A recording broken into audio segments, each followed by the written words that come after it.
ಗೃಹಲಕ್ಷ್ಮಿ ಖಾತೆಗಳು ಡಿಲೀಟ್ ಆಗಿವೆ ಅನ್ನೋ ವಿಚಾರ ಡಿಲೀಟ್ ಆಗಿಲ್ಲ, ಡಿಲೀಟ್ ಆಗಿರೋದನ್ನ ತೋರಿಸಿ ಅಂತ ತುಮಕೂರಿನಲ್ಲಿ ಸಚಿವೆ ಲಕ್ಷ್ಮೀ ಹೆಬ್ಬಾಳ್ಕರ್ ಹೇಳಿಕೆಯನ್ನ ಕೊಟ್ಟಿದ್ದಾರೆ. ಜಿಎಸ್ಟಿ ಟ್ಯಾಕ್ಸ್ ಪೇ ಮಾಡುವವರದ್ದು ಆಗಿರಬಹುದು, ಅಪ್ಲೋಡ್ ಮಾಡಿದಾಗ ನಾವು ತೆಗೆದುಕೊಂಡಿಲ್ಲ, ರಿಜಿಸ್ಟ್ರೇಷನ್ ಆಗಿ ಹಣ ಪಡೆದ ಬಳಿಕ ಡಿಲೀಟ್ ಮಾಡಿಲ್ಲ.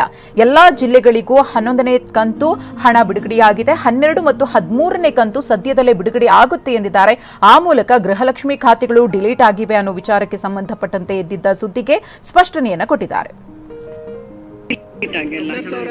ಒಂದು ಡಿಲೀಟ್ ಆಗಿರೋದನ್ನ ತೋರಿಸಿ. ನೀವು ಯಾರು GST ಪೇ ಇದ್ದಾರೆ, ಯಾರು ಇನ್ಕಮ್ ಟ್ಯಾಕ್ಸ್ ಪೇ ಇದ್ದಾರೆ ಅಂಥವ್ರದ್ದು ಆಗಿರಬಹುದೇ ಹೊರತಾಗಿ, ಮತ್ತು ಅಂಥವ್ರದ್ದು ನಾನು ಕೇಳಿದೆ, ನೀವು ರಿಪೋರ್ಟ್ ಮಾಡಿದ ತಕ್ಷಣ ಕೇಳಿದೆ, ಅಂಥದ್ದು ಏನು ನಾವು ಡಿಲೀಟೇ ಮಾಡೋದಿಲ್ಲ.